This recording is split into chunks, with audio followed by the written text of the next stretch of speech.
ready. Well, I guess let me put my things on here. Well, all right. Oh, wow. It's always a little gift for the first few people that. Yeah. All the squeezing in behind the table. Yeah. Oh, I need some. You're on my. Oh, you're good now. Okay. You're on my thing. Okay. Ooh, there we go. Much better. Okay. Happy Halloween. Spooktacular. Did I name it the Spooktacular? No. You called it just Halloween special. Yeah, it's the Halloween special. Because there's some spooky things to talk about. Oh, here we go. All right, just gotta get this right up here like a fist. Yeah. Why is this wiggly? Whatever. We'll deal with that later. There we go. All right. Dad sounds all groaning.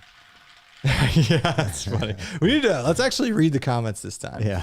All right. Happy, I guess it's Halloween Sunday, right? Yeah. Sorry, no costumes. It's my fault. Oh yeah, it's my fault. It's fine. Hectic lives here. Yeah. We have little kids. It's all in storage. I had to get it all out. I just didn't have time. We're gonna bring them back next week, I think. Yeah. If you recall on the podcast, like last year, we had a spree where we wore costumes for like 5 straight weeks. Yeah. Didn't we? No, we wore like 3 costumes. Delicious. What do you? Oh, you went? Did you open the Buffalo Trace? No, that one was It open. was open. Yeah. Okay. I got the fray here. Could have at least dressed up as Bryce Newbold and Dan Becker. And what would you dress up for as Dan Becker? I don't know. That's a good question. Now, here's a great comment from C. Haney. Okay. What's up, guys? When are you going to do another backpacker breakdown? It's been a while. It has, and that's been years. It has been We talked years, about that. and we actually talked about doing one when Bryce was here. I think here's the deal with that.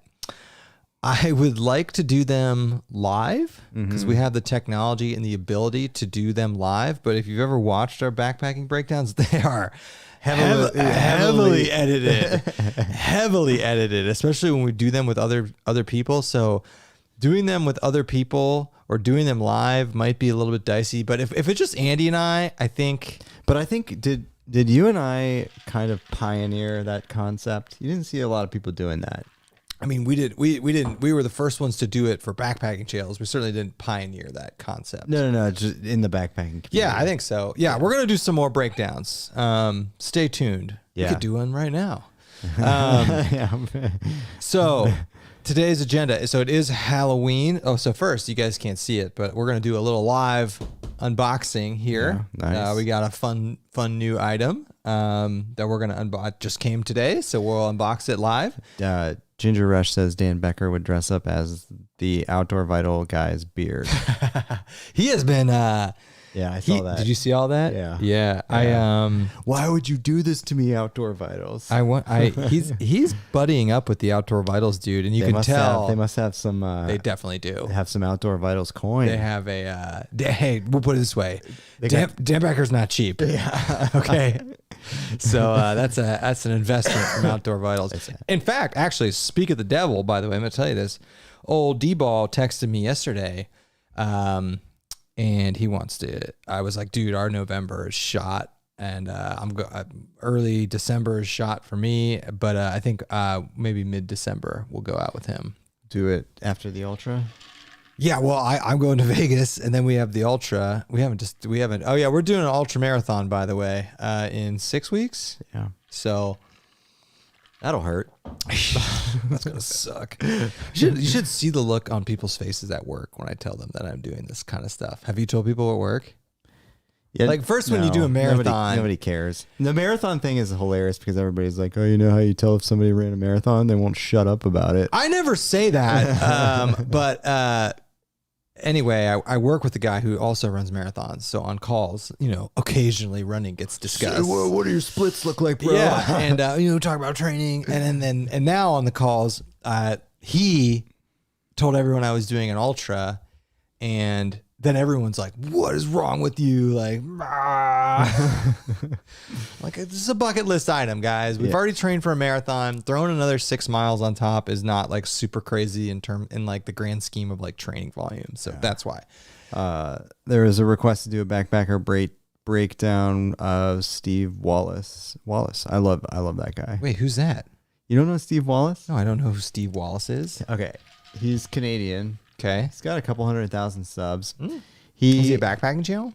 He No way with a couple 100,000 subs. He does. Okay. His claim to fame, he does a lot of stuff, but his claim to fame is he does stealth camping in the most hilarious random. I know who this is. Yeah. Is this the guy who did it in the median of a highway? Yeah, he does it in everything. He's Canadian? Yeah. Oh, I do know who that is. Yeah, that would be a fun breakdowns, actually. He does like boondocking and stuff like that too. Okay. I watch his channel every once in a while. It's That's a good. Remember that. We should do a breakdown. His cooking and stuff is hilarious. Should we do one of these live? Maybe. You know? Yeah. I've thought about it. Okay, that's a good one. Give us any breakdown recommendations you guys have. Throw them in the chat. All right, so This last video was in a body bag. all right, keep the comments coming. We promise. We say this every week. We won't ignore you, but I do have some. All right, we got to unbox this, and I got a spooky agenda to discuss today. Andy might have seen the tabs. Oh no, we lost the freaking feed. Keep talking. Yeah. What'd you say? Fixing it. Oh, okay. Sorry. This has happened. They need to put a patch in for this or something. Well, remember it didn't happen like for 3 weeks in a row. Yeah. And then it happened last week. I like that it kind of sums up this Sums up the channel video. You know? Oh man. All right, we're back. Cool. I love how when you first had that issue, it took 20 minutes to figure out. I know it's a software issue. This happens when you use free software, but it's it's hard to troubleshoot because there's no logical pattern with how it happens. It always seems to happen at the beginning, right? And then it stops. Okay. Anyway, back to what I was saying. I got some spooky outdoors things to discuss. So there's a couple comments in here about Steve Wallace's new video where he's probably boondocking and he was in a body bag, and then Buckman says, "Surprise, surprise, condensation was an issue." Did he sleep in a body bag? I don't know. I haven't watched it. I feel like he probably did. How they're not? Well, I guess they're probably not airtight. No. Well, obviously they're not, or he would just have died. Yeah, I don't know. I thought the body bag was a great idea. Too bad about the moisture. God, I got to watch this one. The last Steve Wallace I watched was he had a 5-day. He does this thing where he builds a raft and he floats down rivers for days. I just saw the one where he camped literally on a highway median. Yeah. The best. I thought that was actually pretty cool. He stealth camped in the back of a car in a police station parking lot. That's pretty cool. Good for him. Yeah. Give us some more recommendations. So, speaking of dead people, I don't know if we were talking about that, but no, we weren't. Well, when you said the body bag comment, I was like, oh, did he die? Anyway, speaking of dead people, today's topic of discussion, as it is October and it is Halloween, and this is the Halloween special. There's a couple interesting, spooky outdoor stories that I want to talk about. One of which we've actually discussed on this podcast before. Hey, I'm sticking to some comments here. Yeah, stick to them. Dad's backpack trip says. Oh, that's hey, I know. Happy marathon. Do the ultra. He is. Is he doing the same one we're doing? He says a few DBT guys are attempting the Bigfoot 50. Hey, we'll be there, buddy. Yep. Carpool. Carpool. We'll chip in for gas. That's cool. Good for you, man. If you haven't gone and checked out the course, you should consider in the next 6 or 7 weeks going to run one of the loops. It'll give you a good feel for what it is. I did it a few years ago. It's hilly. It's not flat. All right. It's cold. Okay. Sorry. Go back to your dead bodies. Whatever. No. So this was a topic I was going to bring up in August. It's something interesting to talk about.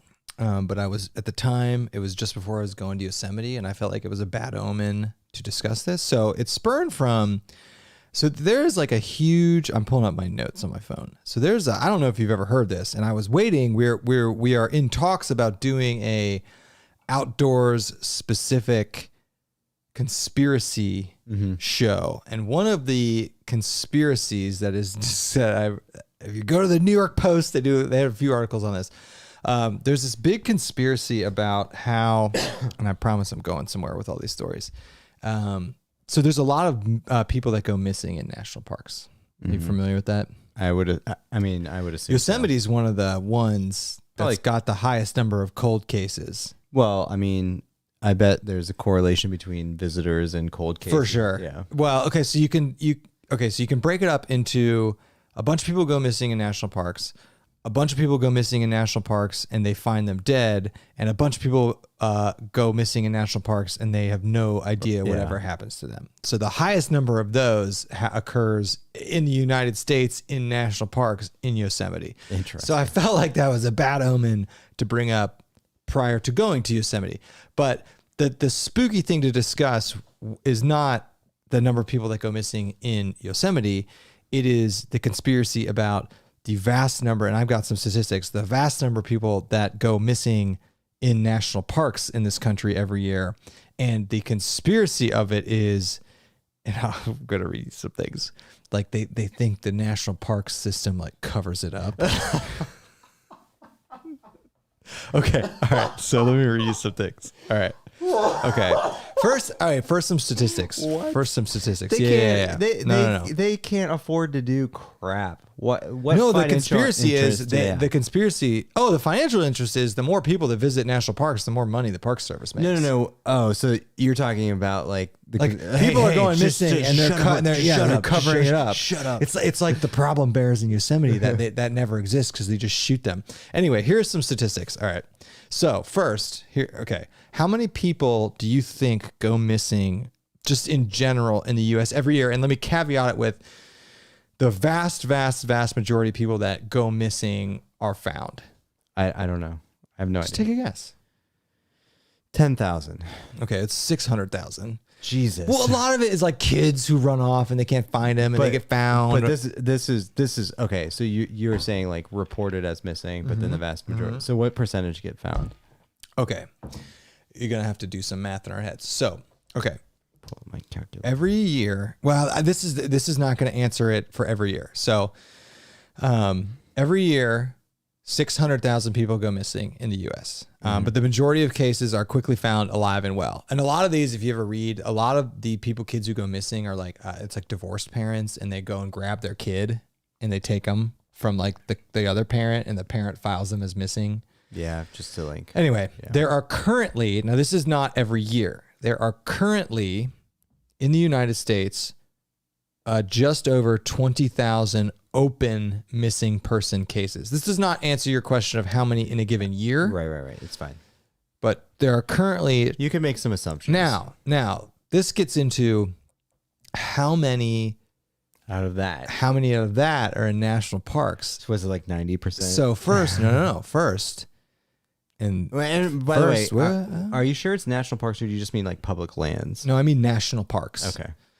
No, I'm sure though it's way more people on public lands. Okay. First, the U.S. government, and I checked, and the Department of the Interior, they do not track that statistic. They do not track of the 600,000 people, how many of them are specific to national parks, probably because there's no reason to. Now, this gets me, we're going to cross paths with something else here. So I was doing some research. Here's a quote from, and granted, it's a New York Post, so take it for what it's worth, but I guess it's a somewhat credible news entity. So, strangely, quote this article, the most, you're gonna love this. Just read it. The most reliable info on missing people in the wild comes from Bigfoot hunters. Oh. In 2011, this guy, I'm not going to read his name just because it doesn't matter. A founder of North America Bigfoot Search launched a database of wildland disappearances that occurred under, quote, mysterious circumstances. So are they linking the missing persons to like Bigfoot? No, they're not. They just did this anyway. Well, they're collecting data on it, but like everyone's using that data, but they're like, it's Bigfoot, and everybody else is like, it's not Bigfoot, but thanks for the data. I think so. Yeah. Okay, here we go. All right. So how many people, according to this database, and let's assume maybe it's somewhat accurate. It's probably not fully accurate, but out of those 20,000 people, this is where you can use your calculator. How many people do you think are missing in the wild currently in any given year? What do you mean in the wild? I mean, the Bigfoot people. Okay, so there's 20,000 open missing people in the U.S. Okay. Obviously, the vast majority of people aren't missing in the woods. Okay, so how many of those are like in national parks or in the wild? They call it in the wild. So national parks, public lands, national forests, all that stuff. So out of the It's 20,000. definitely the majority. No, it's definitely not. Really? No, the vast majority of missing people are people that just get murdered in the cities and they can't find them. No, I thought you said that. I thought you were leading it from the beginning of it. The vast number. The vast number of what? People. The vast number of. No, the people. vast number of missing people get found. The 600,000. No. I mean, but you were leading at the beginning that the vast number of missing people are like a not the vast number, but a large amount are in national parks. Well, when I tell you this number, to me, it's a large amount, but it's not a high percentage of 20,000. Okay, so 1,000. 1,600. Okay. So there are at least 1,600 people, give or take, currently missing in the wild somewhere in the United States. So that's about 8% of missing people. Okay. So first off, I love the fact that this is a Bigfoot person that's doing this. Okay, quote. The biggest obstacle to getting any actual government information about missing people in the wild is National Park Service red tape. This is the conspiracy. He speculates that the Park Service conceals the true data on how and where people disappear and how many have actually been found because it would shock the public so badly that visitor numbers would fall. So that is the conspiracy. But 1,600 people. Okay. Whatever. All right. Here's another thing. So when I was reading this, I found this too. Just this since last August. Do you know how many people have gone missing and not been found in national parks in the last 3 months? I'm sure it's a lot. It's like 40. Yeah. And they just haven't been found. Yeah. So I'm going somewhere with all of this. So, okay. So don't go to a national park? No. I'm moving a common thread of creepy instances of people getting lost in the wild. That's the Halloween. That's the Halloween angle of this show. Yeah. Okay. But I thought that was an interesting tidbit about how it could be a conspiracy specific to national parks. Because you do see, and first off, did you see the story like 2 days ago about the dude who was lost and he refused? You know, it's funny. I laughed at that too, obviously. But I was like, I wonder if they left him a voicemail. So two things. So the story we're referring to is, and I forget the national park. You should Google it right now. Some guy, it was in California. Some guy was missing. Yeah. And people were calling his cell phone and he didn't pick up the phone calls because they were from like an unknown number and they were like the search and rescue people. So a couple weird things. One, if the dude has cell service, how you got missing, but whatever. I thought it was a funny story. Yeah. Wouldn't you be answering anything that was calling you? But two, this is a totally random thing, but I heard a really good survival tip, by the way. What's that? The tip is if you're lost in the wild, and this assumes at some point you have like a beacon of cell service, you leave information on your voicemail on your phone so that anyone calling your phone will get your like help message. Isn't that pretty smart? That is very smart. It's pretty smart. Like recording your voicemail. Like, hey, I'm lost. I'm at this location. This is my status. Send help. Help me for the love of God. Voicemail. Wow, that's a really good idea. It's a really good idea. And in the fact, depending on what phone you have, you can actually do that without service. And then if you just get a blip of service anywhere where you are, it'll update your voicemail. I thought that was pretty smart. That is very smart. Yeah. All right. Anyway, so this missing persons in the woods thing. So then I started reading about some of these incidents, not in national parks, but in the wild. And I came across, dude, this one, oh my God. I want to get into this one. Okay. But first, before that, there was an incident we discussed on this podcast a while ago about the incident in Russia. Do you remember that? Yeah. The group that... Okay, I'm going to briefly recap this story because it leads into the real story I want to tell you, which is crazy, dude. And I can't believe there's not a Netflix. People are saying in the chat, search and rescue services are already telling people not to do that. Don't do it. Why? Yeah, why? What is the logical reason for not doing that? I mean, you would still be calling 911. You'd still be trying to do everything you can. Like, why not? A text is smarter. It requires less data. Do everything you can. The thing about the voicemail, it's like if you upload the voicemail and then you go somewhere where you don't have service, and assuming the vast majority of the time you're lost in the woods, you're not going to have service. People trying to reach you can figure out. Okay, so like if you're Obviously, if you're sitting there lost and you're like, should I call 911? Should I change my voicemail? Should I change a text? You should call 911. You should call 911. Right. You should do everything. No, what I'm saying is you can update the voicemail on your phone, and then if you just happen to get a blip of service, it will update your voicemail thing. I'm with you on that. I know. B3 Outdoors says, I'd die before I admit I'm lost. Have you ever seen those TikToks? Yes, be a man. Be a man. Be a man. Just die. Just die. That's really funny. Oh, shit. Okay. All right. So this, keep the comments coming. All right. So it's called the Dyatlov Pass incident. And I'm only going to talk about it for like a minute. We talked about it a long time ago. Okay. There's some good stuff going in. Actually, okay. Core OAS says, actually, if you have cell service, the agency can pull up your longitudinal and latitudinal location based on cell tower ping. All they need is your cell number and carrier.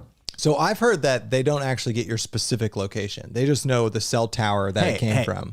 I get it. I get all these things people are saying are great. Why not do everything? Yeah. Do everything. Why not be like, hey, man, thanks for calling. I'm dying in the woods. I'm at longitude 49263, latitude whatever.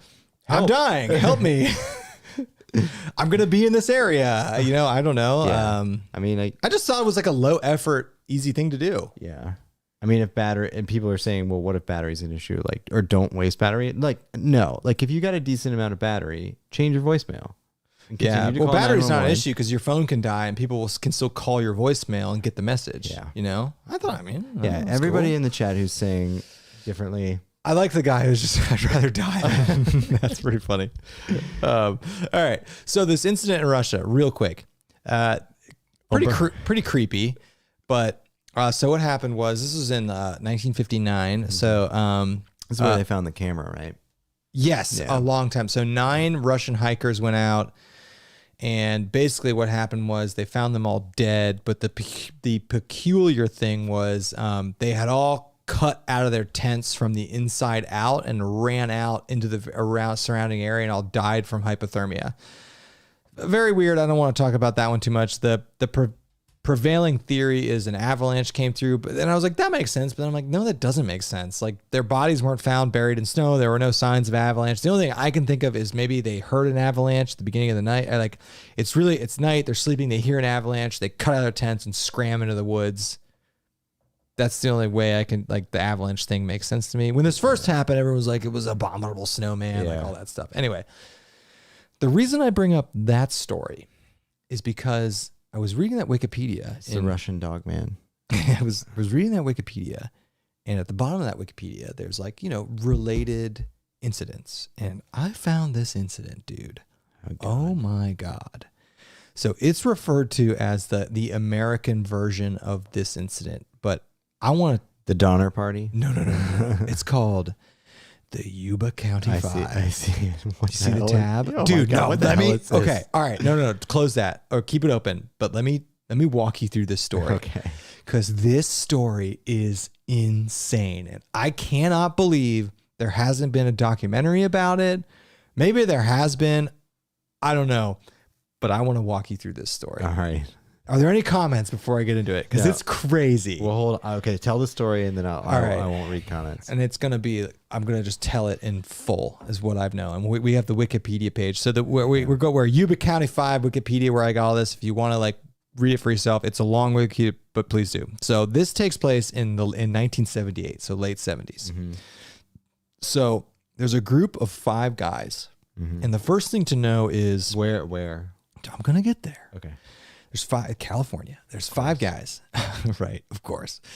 There's 5 guys. And something to notice and something we're going to, circle back to is all of these guys, and it's not explained correctly. They have some sort of mental disability or psychiatric issue. Okay. I don't know what. They have licenses to drive, and a few were in the Army, so I'm assuming... I'm going to tell you. Don't spoil it. I know. I mean... I'm just trying. Yeah, go ahead. I don't know the degree of the mental illness that these 5 had, but at the end of the day, maybe that played into why this happened. But the mechanics of this story are crazy. So these 5 guys, they're really into basketball. In fact, they were, I believe, and you can fact check this later. I believe they were playing in the Special Olympics on the U.S. basketball team. Or they weren't playing on it. That doesn't matter. They're into basketball. They were playing at Cal State. So this is the story. So they're from the Sacramento area, and there's a Cal State Chico versus UC Santa Barbara, right? Mm-hmm. Basketball game in Chico, California. So Chico, California, it's like 40 or 50 miles north of Sacramento. It's in like Northern California. It's in between mountains. There's a Cal State versus UC basketball game that these 5 dudes want to go to. And they're like, yeah, let's go check this out. So they get in their car, they drive up to Chico, and they go to this basketball game. The basketball game ends at like 9, whatever. After the basketball game, they get in their car, they stop by a general store, and they just buy some like snacks, whatever. So on the way back. They're on the way back. So the game finishes at like 8 or 9 p.m. So they got to drive back through. They got to drive like, no. They're not driving through mountains at all. This is where this gets weird. The drive from Sacramento to Chico is through a valley. Okay. There's no mountains. Okay. And it's another key point of this story, right? It's college basketball season. It's mid-February. Mm-hmm. Now, where they are, it's not super cold. I mean, it's the Valley of California. They're in like light jackets and jeans, whatever. So they stop at this general store, good ball game. The next day, they were supposed to go to this Special Olympics basketball game that they were like super excited about. So they go to this general store, they buy whatever, it's the 70s. They buy some snacks, they get some milk, whatever, and they start their drive. The general store is the last time they're all seen alive. So this is what happens. First, and this is so weird, dude. They find their car so you're driving from Sacramento to Chico. You've got mountain ranges on both sides of you. One of those mountain ranges is called Plumas National Forest. It's where the PCT goes. It's the crest of the Sierra. The other mountain range, which doesn't matter for the purpose of the story, is like the Green Triangle, Mendocino County, like that kind of stuff. Murder Mountain. Yeah, exactly. The drive that they would take, they would not go through any of these mountains. It's through the valley. Their car is found, I don't know how many miles off of that main interstate they were driving, but it's found up in the mountains on a mountain access road. This story is so weird now that I'm even just saying it. So, okay, in national forests, in Plumas National Forest, that's where we are in Northern California. It's north of Tahoe. Just keep going up there. They've got like mountain access roads, right? Like you've seen those, right? Mm-hmm. Where they're just like the rickety little roads, and then they close them, forest roads, and they close them. So it's February 25th. Their car is found driving up one of those mountain roads, and in the mountain road, because it's in the winter, they had the gate down because of snow, so you couldn't go. So their car is parked right at that gate. Right. First, before we continue with the story, this is so far off of their path home, and they had to be in LA the next morning. So they had, for whatever reason, and this is by far not the weirdest part of the story. They were driving back down to Sacramento, and they took a left turn, and they drove up into the mountains at 10 p.m. in February in California, up into the High Sierra, with no clothes, a couple snacks, and some milk. So why they were going up there, I don't know. But anyway, let's continue. The car is found right where the Forest Service hits a gate, right? So they close the Forest Service roads in the winter because of the snow. Right. So they're driving up this road, they get to a gate, and the car is there. So I will continue with the fate of these gentlemen. They all die, I'm guessing. They all die, but it's way, way, way weird. So first, the car. Okay, so the car is stopped at this gate. So this is several days before they find out that these guys are missing. They only find out these guys are missing because a National Forest Ranger for Plumas National Forest sees the little guys are missing bulletin and calls the Chico cops. And it's like, hey, I saw this car up in these mountain woods. And that's the only reason it gets found out at all. So they go to the car. This is where things just get so weird, and I'd love to know what actually happened. So the car has gas in it. It's not out of gas. Mm-hmm. So first, they get to the car and they think, okay, these kids, for whatever reason, or these guys, they're driving up this mountain road.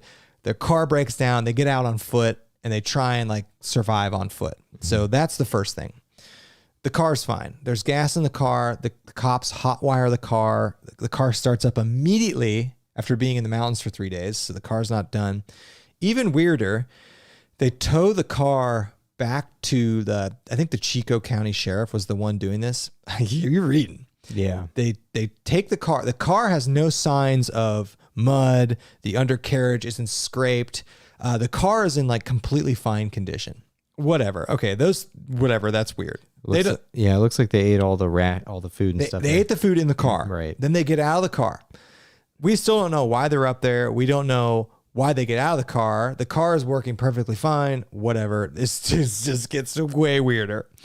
So, from where the car's parked up that road, 20 miles is, and you'll get to this in the Wikipedia, there is like like we've seen these. There's like little huts. Mm-hmm. There's like they call it a trailer in this article. There's like a trailer. If you've ever been to a national park or national forest, they build these huts, trailers, like up in the mountains in the winter for like loggers or park rangers as like ways to not die from the elements. So there's 5 guys. They find one guy. Okay, so 2 guys they find dead of hypothermia 10 miles from the car, but halfway to the cabin. Okay. So the cabin is 20 miles from the car. It's a hell of a trek. Just wait. So they get out, they drive this car up this mountain road for no reason whatsoever.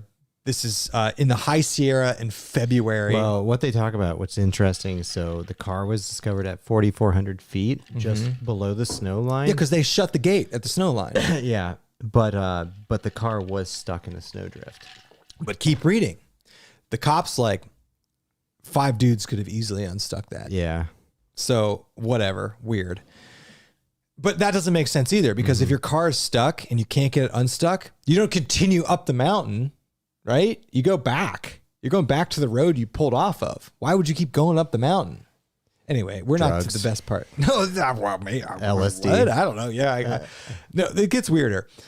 So there's a cabin, this like the winter cabin that's 20 miles from the car.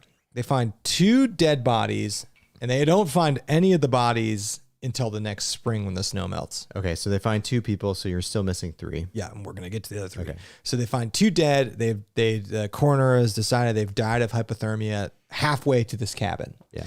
So at the cabin, in the area surrounding the cabin, they find 2 dead guys. So we're up to 4 then? Yep.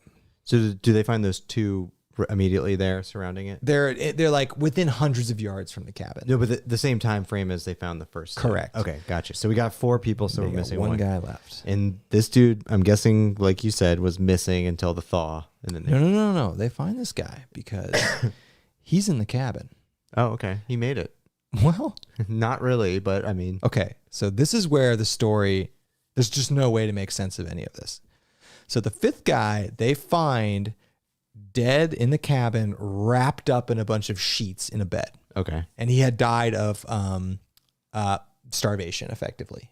So how long after? So they have determined, this is where it just gets so weird.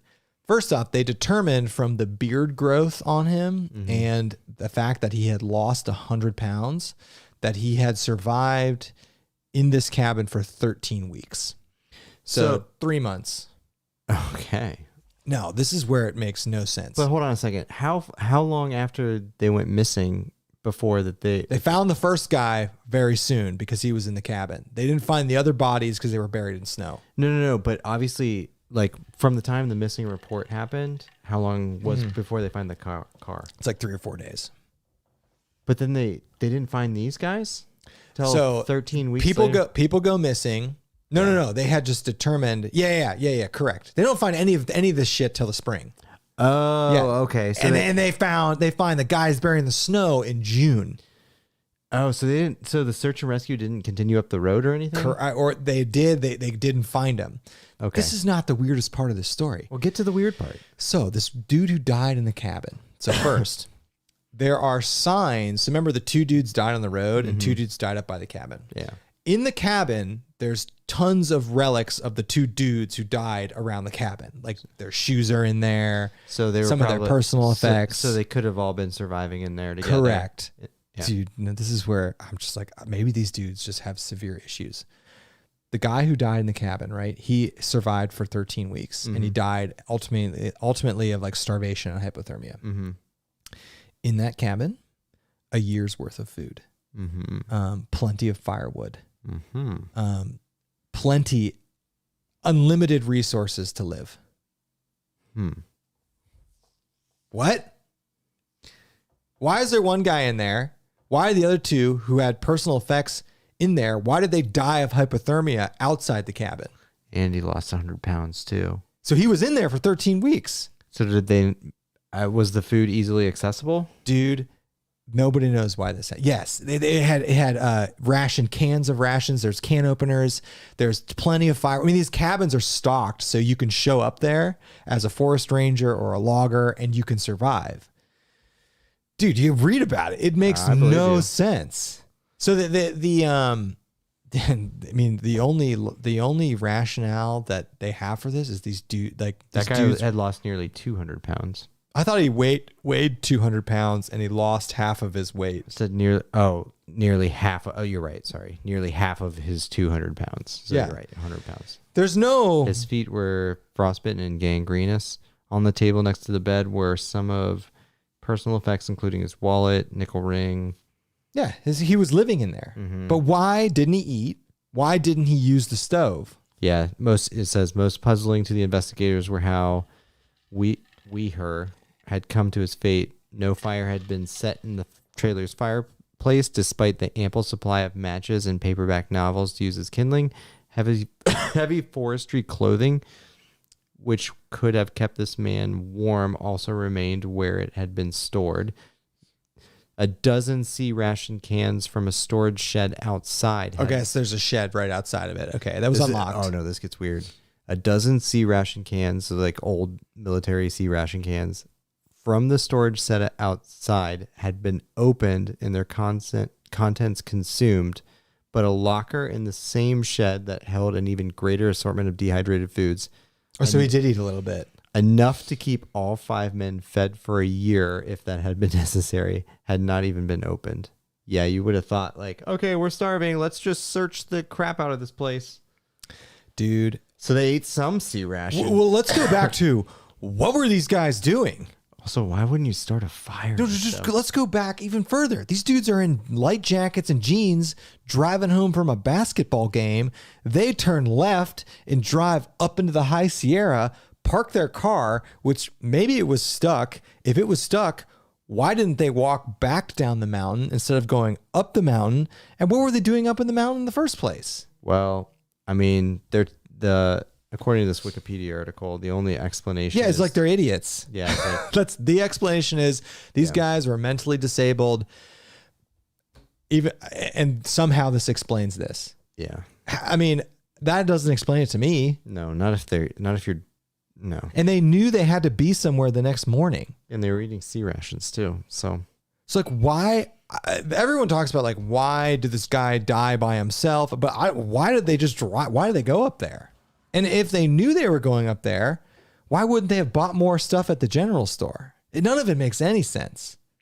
No, I think the biggest thing that doesn't make sense is the fact that there's a year's supply of food and no fire, and there's plenty of fire. And what happened to the other two? Why did the other two die of hypothermia outside of the cabin? And they didn't die having aged 13 weeks, you know? Yeah. So then they think maybe that dude killed the other two guys. Or maybe they ran out of food, and so they're like, we're making a run for it. And they were so weak and so malnutrition. And the one guy was like, I'm just staying here even though there's a bunch of food over here. Yeah. And like, hey, let's freeze to death even though we could make fire. I thought there was firewood in there. I guess there was only matches and books, but yeah. Anyway, I thought that story was crazy. And I was like, why isn't there? Netflix makes these like unsolved mysteries docs about the dumbest stuff. That's a pretty good one. That's really good. And we kind of cruised through a lot of that Wikipedia. There's like a lot more there. You know, Arcana says, why hasn't this been on Dateline? I agree. Dude, it's a crazy. So it's called the Yuba County 5. The Yuba County 5. And everyone skips to the the trailer aspect, but like, what were they doing up there? Yeah, I don't know. Two sides of the story, right? Because like one side of the story is like you're starving. Like you would clearly scope out this trailer cabin, as they call it. And if there's a locker in there, and even though it might be locked or sealed up, like you're going to get into it. Or I don't think it was locked. They said it was, I don't think it was locked either, but Let's reverse. Okay, let's say hey guys, let's go drive up this mountain road. Okay, weird, whatever. All right, we get to the top of the mountain road. Our car's stuck. Why would we walk 20 miles up the mountain? Why wouldn't you walk back down the mountain? no, I agree with you. Yeah. That's really weird to me. And then I guess if you made the decision that you're going to hike up into the mountain, this is February 25th in the High Sierra in California. I mean, this is not like, this is severe alpine environment. Like you're going to die. 100% you're going to die. Mm-hmm. If you have a light jacket and pants and you've just come from Chico, California. So like, you know, if I get out of this car, I'm going to die if I just walk up into the woods. The car had gas in it. People saw them, by the way, at the car. This is interesting too. You can't really play they said that, so sea rations. Have you ever seen a sea ration? No. Looks like a can of tuna. Okay. I mean, I'm sorry. A sea ration is like the predecessor of an MRE. Okay. So it's a like- military ration. The military ration had like some canned meat and some other stuff in there, but you need a can opener to open up. Well, did you read what the thing said? Yeah, they successfully used the P38 can opener, Yeah, which so- is this tiny little thing. So like, that's not an issue. Mm-mm. But what were these dudes doing? Were they that dumb? Or is it just, were they stupid? I mean, that's what they're. That's the conclusion that excuse. the only theory here is these guys were total idiots in every single way. I mean, they talk about how one guy was in the army and he got medically discharged due to. No, I don't want to. Nope. Okay. Due to potentially being a schizophrenic, I think. But schizophrenics, a beautiful mind. They're smart. Yeah. My thing is like, okay, what did they see, or what kind of conversation happened to where they're driving home in warm California Valley in jackets? Like, hey guys, let's drive up into the national forest. LSD. You think? I don't know. And then I guess, I mean, and then it's like, okay, we've driven up into this mountain, we've hit a gate. Let's say their car was stuck. Mm-hmm. Okay, even though the cops don't think that was the case. Let's walk up to the snow line. We have gas in our car and our car works. Let's just continue walking up this road for miles on end. I guess they probably didn't know that. 20 miles. Well, they probably didn't know that a cabin was up there. No. Why wouldn't you walk down the mountain? Wait, so hold on. So based on this, they all walked up there, but two didn't make it. Two didn't make it. Yeah, it's 10 p.m. February 25th, and Yeah. you're in the Sierra Mountains. So One dude's made it. They made it 10 miles. Yeah. So two dudes didn't make it from exposure immediately that Correct. day, and then the rest. Well, I mean, we don't know that. Yeah, They could no. have all been at the cabin, and they hiked down one day. That's a good point. You know. I guess they could have examined those bodies to determine like weight loss, beard growth. Right. They didn't say any of that. So I think the assumption is the two died on the way up the mountain, because those two definitely died of hypothermia. Mm-hmm. So three, and then it's like, I guess you just leave them there. If we're hiking, we got 5 dudes and 2 dudes die. We probably make an attempt to carry the body with us. Maybe not. No. Not in February in the Sierra. No, with you not let no them die clothes. there. Yeah. Okay, so that's fine. Well, I'm going back to the car and turning on the heater. Right? Or just Going down. just the stay in mountain. the car. Yeah. You know, or walk down the mountain. The logical thing to do is, okay, walk down the mountain. But my whole thing is like, why were they up there in the first place? Okay. I like Mark Koha's response. He said maybe they were part of the MK Ultra project. They got dosed at the They were Johns. Cal State Chico game. Wait, what? No. MK Ultra? That's mind control, right? Yeah, but it's about the CIA that were operating brothels, and the prostitutes were giving the Johns secretly. They were giving them LSD, and then they were being observed in the act. These were all pimps, and they were. No. The CIA. Well, I guess the CIA was pimps, but they were operating brothels, or a brothel, and then the prostitutes were giving the Johns LSD, and then in the act, the CIA was monitoring them. Oh, okay. Yeah. And watching like how they reacted. crazy, man. Our tax dollars pay for that. Do you know the story about the town in France? Hold on. Do you know that who's that one guy? That famous Crossdresser? No, the serial killer. I'm talking about, who was I talking about? The guy who ran the FBI. You know, crossdresser, famously. Hoover. J. Edgar Hoover. I was talking about J. Edgar Hoover. Yeah. No. Manson also visited. There's evidence to show. Yeah. And I thought, and did the Unabomber?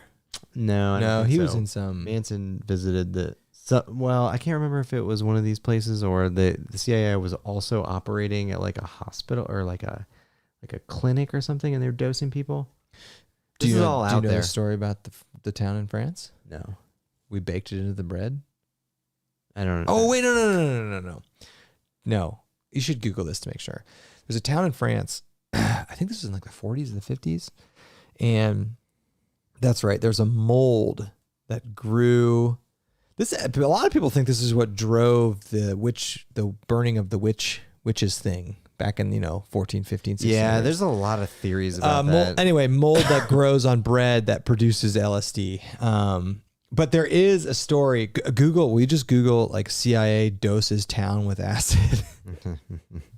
Oh, speaking of the CIA doing crazy crap, do you know how It's this one right there. Oh, Yeah, that one. yeah. No. Oh, so hold on. No, I'm thinking of something else. Do you know how? Did you ever read the story about how they figured out where Bin Laden was in Pakistan? No. You did. This came out recently. No. It was a CIA operation where they so they knew Bin Laden was in Pakistan somewhere, Okay. and so they were trying to. That's where we got him, right? Yeah. Okay. So we had DNA from the Bin Laden's family because his brother was a U.S. citizen and passed away, and the CIA secretly got a hold of some of his DNA. I was wondering how they DNA'd to make sure it was Bin Laden when they killed him. Yeah. I was wondering how they got that. So they got his DNA. They got the Bin Laden DNA from his brother in the U.S. and his brother passed away. So they had his DNA. So they knew the Bin Ladens were in Pakistan somewhere. So the CIA hired this Pakistani doctor. Just the flu shots? Yeah. Okay, I have heard this story. Yeah. It's a good one though. And so they put on like a clinic. This doctor went from village to village doing vaccinations, and then he was secretly getting DNA samples as well. That's not how they found him though. Yeah, that's how they narrowed Not it down. according to Zero Dark 30. Yeah, this wasn't out in Zero Dark 30. So in Zero Dark 30, they say they got the courier. No, this is how they got him. Really? This is how they isolated the village where he was at. Oh, okay. So they hired it was a secret operation where this doctor, and then he had a staff of like nurses and stuff. And so they were going, I forget what they were vaccinating for, but they were vaccinating towns and then secretly collecting DNA samples at the same time. Oh, dude, we don't need any more vaccine hesitancy in this country right now. There is some story though about the CIA. And if you're not familiar with what we're talking about, the CIA just did horrible things in the 50s, 60s, and 70s. Yeah, I mean they sold cocaine. They sold cocaine in California. It's so ridiculous, even when you just say it. Yeah, to fund guerrilla warfare. What was it? The 80s? Yeah, to fund guerrilla armies to fight against communism. Okay, dude, I was right about this with the French town and the LSD. Okay. 60 years, what? Ginger Rush, going back to the Yuba County 5. Ginger Rush says, why not eat the dead guys outside? Because that's a logical decision. None of this is logical. But it's a great question. Why not eat the food in the thing? Yeah. Okay, so this is what I was telling about. So, okay, in 2009, okay, so I should back this up. In the late 1950s, I guess early 1951, so right after World War II, there's this town in France that got, everyone started tripping balls. Yeah. Everyone started hallucinating. The theory at the time, I was getting these two stories mixed up. The theory at the time was there is a mold that will grow on bread that will produce LSD. And aside from this story, there is academic rigor behind the fact that this is what caused the whole Salem witch trials stuff. Anyway, back to this town in France. So all these people in France are ingesting LSD. The theory at the time was that it was a spread mold. In 2009, an American investigative journalist revealed a CIA document that insinuated that this was done by the CIA. So, and this gets back to what Andy was talking about. And this is known. The CIA investigated the use of LSD as a way to Many times. control people's minds. Operation Midnight Climax. What's that one? Oh, is that they called it Midnight Climax? Yeah. So they were That's the dosing of the Johns. so they dosed the Johns? Mhm. But Johns aren't banging the prostitutes. Yeah, they are. That's what a John is. Oh, I'm thinking of the pimp. You're right. Yeah, you're right. You're right. Anyway, I thought that was interesting. It has not been definitively proven that the CIA laced this town, but it has been definitively proven that the CIA has laced tons of people with LSD, Yeah. among other things. I thought it was interesting, though. And then you tie in the whole, we're coming back to Halloween. It's the whole Salem witch trials. Yeah. They were just high on LSD. No, yeah, there's a lot of theories about the Salem witch trials related to like drugs, like naturally occurring drugs. Oh, it's ergot. That's right. Ergot, a poisonous fungus that naturally occurs on rye. Yeah, somebody just posted To that. bring up, yeah, I forgot about that.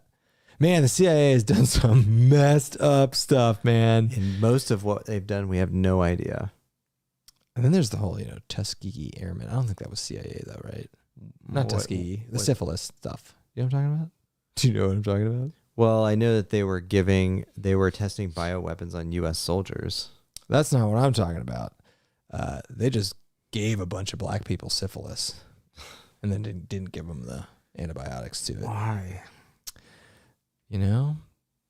Government did some bad. Well, then do you know what eugenics is? Yeah, I know what eugenics is. It's terrible. Yeah, that happened. Yeah, that's why in Red Dead Redemption you killed the guy who's pushing eugenics. Oh, you do? Yeah. Oh, that's cool. In New Orleans, or what do they call that town?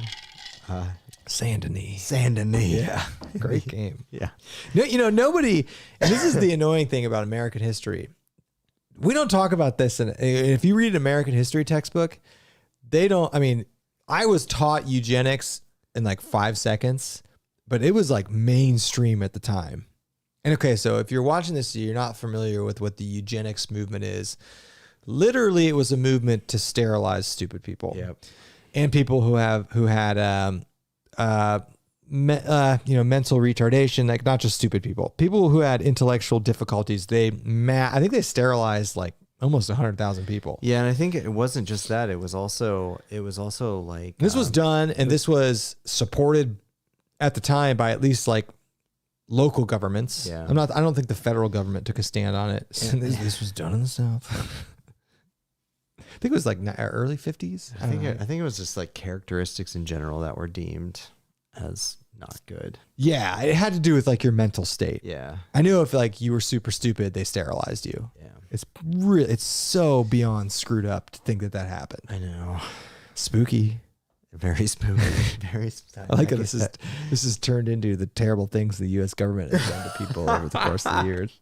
We only know about what's happened up to like the 70s, 80s. I mean, I don't consider the finding of the CIA operation to find Bin Laden as terrible. That's probably why they. I'm okay with that. That's why they released that one. They're like, see, we did something good.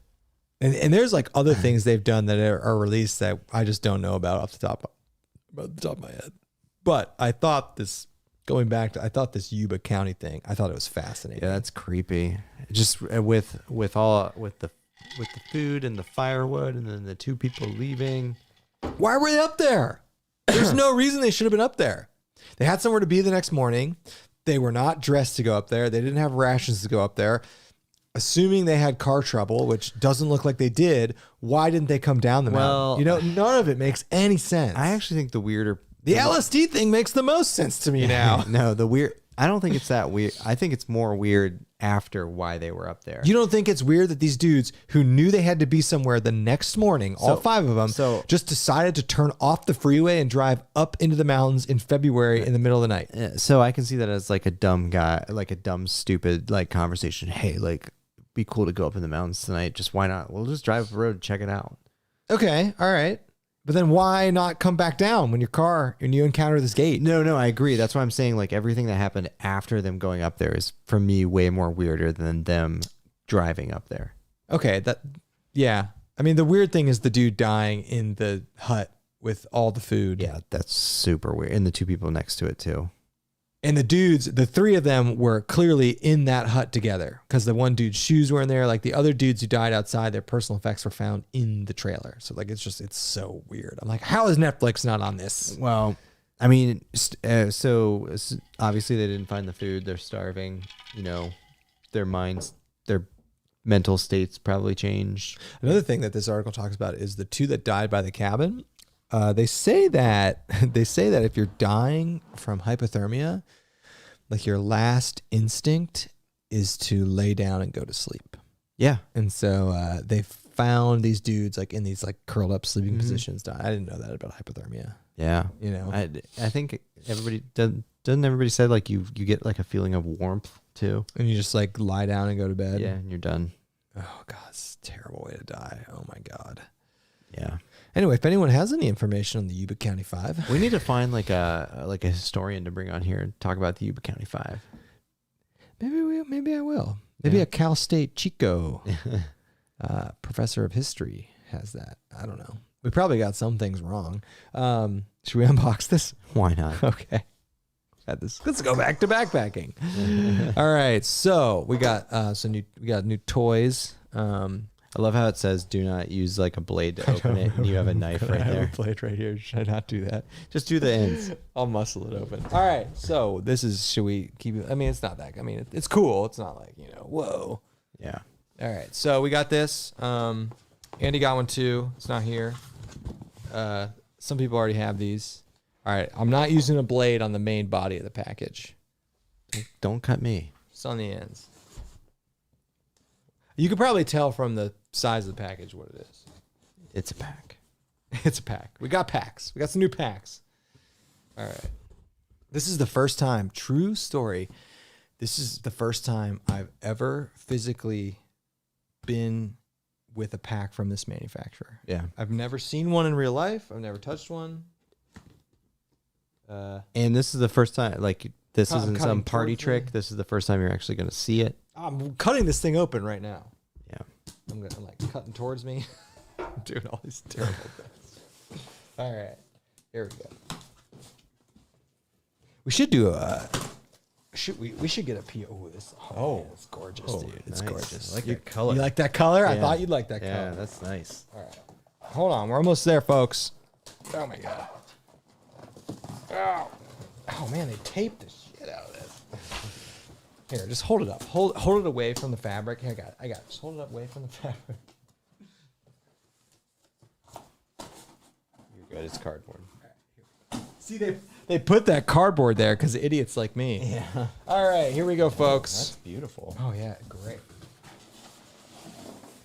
All right, there we have. This is a Waymark gear through. Oh, and he even put the water bottle holder on there for me. Yeah. What a guy. Oh, and you feel the frame? It's right there. Oh, let me. That's a Waymark gear light, 50 liter. I like that mesh. 50. You got the same mesh. So, Oh, look how deep those pockets are. dude. So I love the deep like pockets, dude. You could put a body in there. So what is, so if you're familiar with Waymark gear, yeah, it's in there. Do you feel it? Feel that? Yeah. So this is their new packs they're making with the suspension built into it. If you understand, like that's the cool part of it. I mean, this is this is a great pack. I like Wow. I know this is extra, but I like the mesh water bottle pouch. Feel that. Yeah, and he asked us if we wanted, and we're like, yeah. Oh, and they have a whistle on the thing. Yeah. Works. That's a beautiful pack. I got that. We got to look. get into it. Yeah, look at that. Got one hip belt pouch. It's got Wow, normal that's attachment. a big hip belt pouch. Anyway, they are now Waymark is now making their packs with frames, right? Yeah. So anyway, we got some new Waymark packs. Andy got the other version, the 40-liter version. I got the 50-liter version. We're not gonna talk about. We're gonna shoot a real video on these. Andy's getting into it. This is my pack. Oh, there it is. Yeah. That's the aluminum frame. That's cool. Yep. Put that back in, right?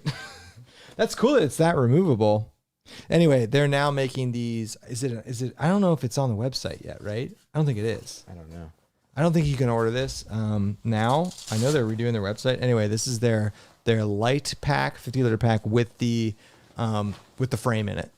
So it's still got that new pack smell. I know. Look how crisp it is, dude. Yeah. It's so crisp. We have an affiliate link. We haven't gotten it yet, though. If you're interested, look at that, dude. That's pretty cool right there. Yeah. That's something I haven't seen on a pack. It's a beefy hip belt belt too. It's got the sealed zippers.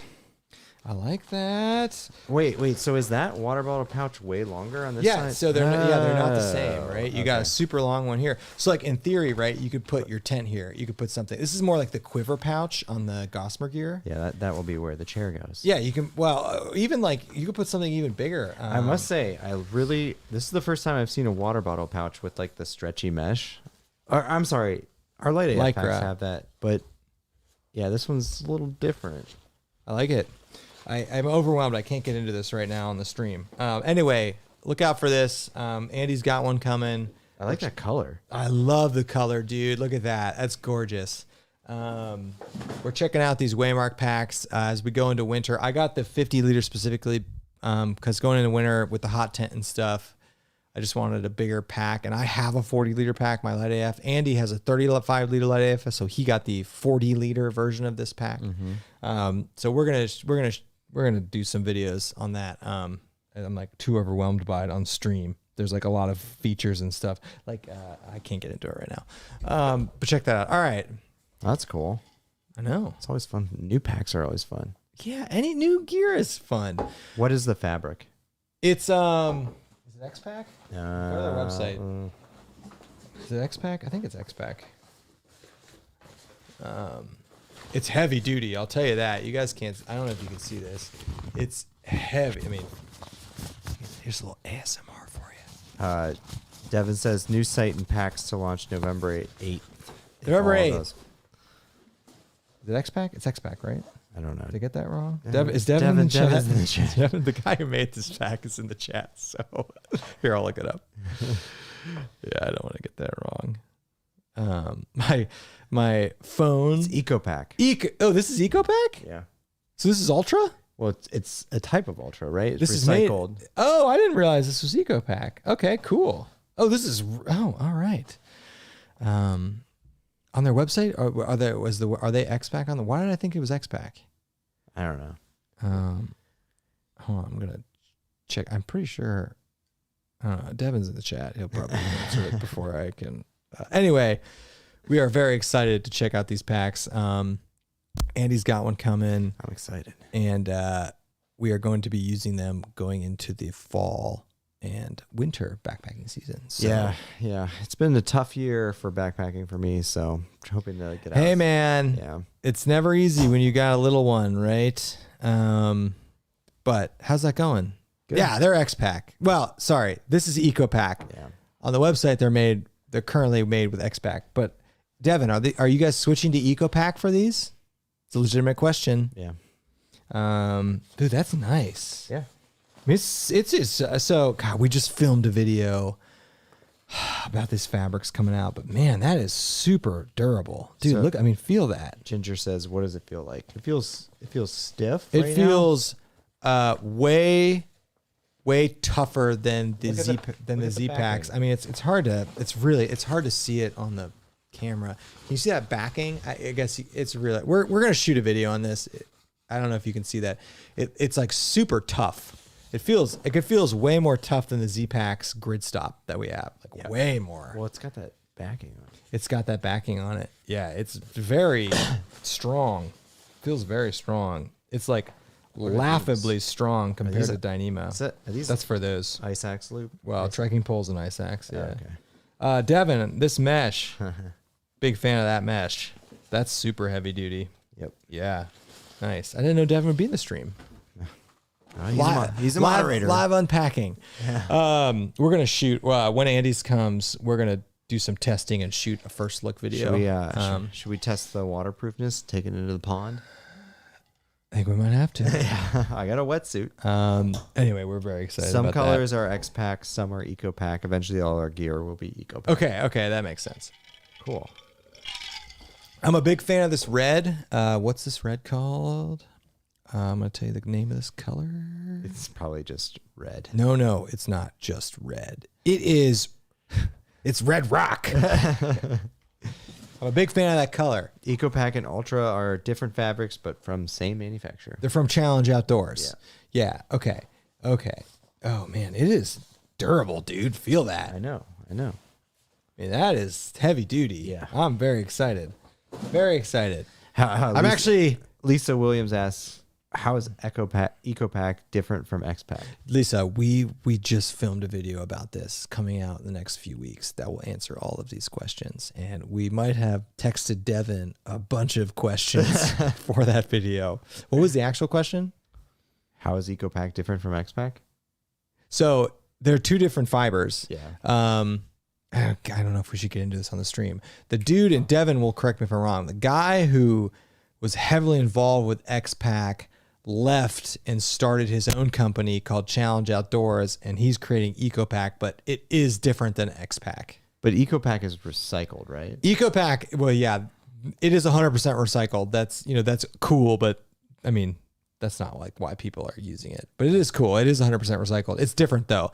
It has this plastic. It's hard to see this plastic backing, right? That's one of the big things. You guys, can you see that plastic backing on it? I don't know. We have a whole video on it. It's coming out. God, the color's cool. Yeah. Nice. All right. What else? Anything else? Oh, We've hit our hour. Hour 10. No, I don't know. The Yuba County 5, that was a good Halloween one. I told you, man. I got some creepy, spooky stories. That was good. We need to find a historian for that one. I want to hear more about that. Let's get a historian from Cal State Chico. Yeah. We've got to know about it. Yeah, I want a better profile of the 5 individuals. I mean, I think they were like... Eco-Pack and X-Pack are both laminated sail. Eco-Pack and X-Pack. So are they more similar than they are different? I thought that they were different because I thought Eco-Pack you couldn't seam tape. Devin is the guy to ask. We're gonna have to bring Devin on here. We actually probably should just do a podcast with him about this. Maybe both Eco-Pack, but Eco-Pack is 100% recycled polyester and X-Pack is nylon. Okay, so that's interesting. I didn't know that. So Eco-Pack, this is polyester. I didn't realize X-Pack was nylon.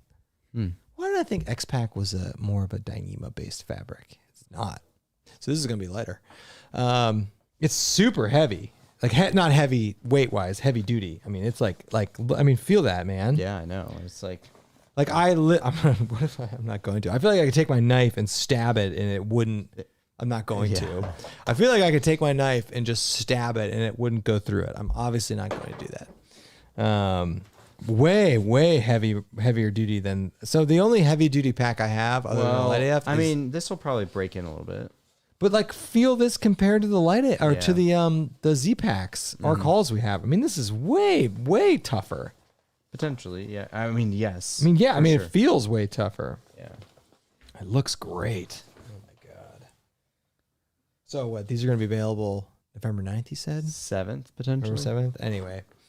So if you're in the market for a Waymark pack, you might want to wait a few weeks to get something like this. Because if it's between X-Pack or Eco-Pack, I'm pretty sure you want Eco-Pack. Yeah. Right? I would think so, right? Yeah. I mean, from our analysis, it would from our 5-minute analysis. Yeah. Hey, we talked to the people who work with it. That's all that matters. Yeah. This is nice. First time seeing a Waymark pack. This is a nice addition right there. The little sternum pad. No, not that. That sternum. No. So right most company. God, no, you can't see this. So most people who make these padded hip belts, they don't pad the lower back. Waymark does. Love it. Very excited. Okay, and the frame's removable, by the way. I'm trying to think if I would ever remove it. Potentially. Yeah, if you want to do like a little bit lighter pack. Yeah, if I'm just going for one night. I mean, I got that specifically. I've requested that size over the 40 to haul stuff, and it's smaller than the Arc Haul. I mean, the Arc Haul is too much pack sometimes. Yeah. So this is going to be a good question because we have an award for the Swiss Army knife of packs. Will this take over that award? I think this. Yeah, I don't know. Only time will tell. Yeah. I like that hip belt pouch. That's huge. Yeah. Nice. That is massive. Waymark's been getting a lot of good reviews lately from people we've talked to who have used it. Yeah. You want to know why? Because Devin makes them? Because Devin's over there. Yeah, I know, right? I know. That is very true. All right. Okay. I'm distracted by new gear. Is that it for this week? Are we going to be back next week? Yeah, we'll be back next week. Okay. I think we've been avoiding, or I don't know. I felt bad because the last stream we did, like there was a lot of backpacking related questions in the chat. I know. Every stream I start, I'm like, we're going to pay attention to the comments. And then we just don't. Yeah. There was questions last time about like dehydrating food. There was questions about like hammock setups. Oh, I do want to shout out. I was somebody DM'd us on Instagram, and I think it was their first time using a hammock. This is a good story. And they sent like the most beautiful pictures of like a sunset. Where were they? I don't know. It was like a sunset fall evening. I think it was an evening sunset. And they have their hammock set up, and so you can see the sun coming through the woods. It's like crisp fall evening, and the person was DMing me that they had a cold night because they had no insulation underneath them, no sleeping pad, no underquilt, right? And like assuming they end up bailing. Yeah, assuming they're in the Midwest, the lows at night are in like the 40s here. Yeah. I was like, oh damn, that is a cold night. I need. My rule for no underquilt is 70 degrees. No, I'm above that. I could do like 68. Have you ever slept without an underquilt? I have. It's actually awesome. I've done it in like 80 degrees and it was fine. It's pretty cool. It's actually, I really like it. It's just rarely do we backpack where the low temperature overnight is above 70 because that means the high temperature is like 98. But that must have been a cold night, and they bailed. They bailed because obviously. Like, yeah, I mean you're gonna be so uncomfortable if it's below 70. I mean, if it's 45 and you don't have an underquilt, you're gonna be freezing. Yeah, like that's dangerous. Almost. It is dangerous. Yeah, for sure. Yeah. Yeah. Do you want to pay attention to any comments while I'm talking about how we ignore the comments? Devin says 3 ounce difference. Keep them in there for the frame. It's 3 ounces. Oh, it's only 3 ounces? Yeah, those are staying in. Exactly. Yeah. It's cool that how easy they are to remove, just to be honest with you. There is a question of how much does it weigh? I do not know how much it weighs. It literally we just pulled it out of the box. Is your scale accessible? No, my scale is upstairs in my kitchen. We're going to shoot a first look video on this after we do some testing and stuff. Not a full review. We will weigh it in that video. I have no idea how much it weighs. It's heavier than my 16 ounce light AF pack, which is way smaller. That's all I know. Yeah. I'll be curious its weight compared to the Arc Haul. That's really what I'm going to be curious about. Yeah. Because I anticipate it will be similar in weight. I think it's a little heavier. It might be a little, because the Arc Haul's frame is carbon fiber and that frame is aluminum. But but 3 ounces. But the frame for the Arc Haul is much more intricate. Right. So I don't know. I don't know. Devin says it's about 37-ish ounces. Oh, okay. That's more. That's more. Well, I don't know. What's the Arc Haul's like 30, 32? The Arc Hauls are the Arc Hauls are in the 30s. I don't remember. I don't know. We gotta weigh all this stuff. The Arc Haul's 30 something. They're both in the 30s. Yeah. So they're hauler packs. Yeah, they're meant to carry. They're meant to carry. It's a beautiful pack though. It really is. Anyway, so check out Waymark gear. But if you're thinking about getting a Waymark pack, you might want to wait. I don't know. So 10 days. Stone Wolf Outdoors says, I do 40, no problem in my hammock, no underquilt. Really? That is impressive if you're telling the truth. And if you are, that is impressive. Well, it says no underquilt, so maybe it's sleeping pad. Oh, Yeah. Josh says his arc haul weighs 31 ounce with hip pockets. Okay, they're in the 30s, so maybe this might actually be heavier. I don't know. We gotta weigh them. Not that. And you know what though? It's tough to weigh packs without the hanging scale. You gotta. You know what I do? You gotta like tie them up. No, I get a box. I have a kitchen scale, and I get a box on it, and then I tear it to the box, and then throw it in there. It's tough to weigh them. I don't have one of those hanging weights. 30 something. Yeah. We'll do a first look. We'll have the weights in there. All right. What else? Oh, I think All that's right. it. Happy Halloween, everybody. Yeah. Thanks for watching. Oh, Stone Wolf Outdoors. I live outside, but I use a pad. Okay. All right. That's fair. Yeah. Okay. Pad. I think a pad might be warmer than an underquilt sometimes. Yeah, like the what is the Xtherm? yeah, the The Xtherm. Xtherm is definitely is. It's like being in Florida on that thing. All right. All right, everybody. Okay. Thank you for hanging out with us. We honestly, we do appreciate you guys coming to the stream, hanging out. We try not to avoid, we try to engage. I had this Yuba County 5 though. I had to talk about it. Should we could put John on that. John, do some research. Come back. I've texted him about doing the conspiracy show and I haven't heard back. So you might have to harass him. Okay. We'll get a historian. Yeah. We got Cal State Chico. Yeah. There's a respectable California State University there. Yeah. Yeah. I'm sure maybe they have an exhibit. An exhibit. I don't know. Maybe they have some artifacts from the trailer. I don't know. All right. All right, everybody. Happy Halloween. Stay safe. We'll see you next Friday. Yeah. See you later. Goodbye. Bye. And walk to the computer. That's a sweet pack. Yeah.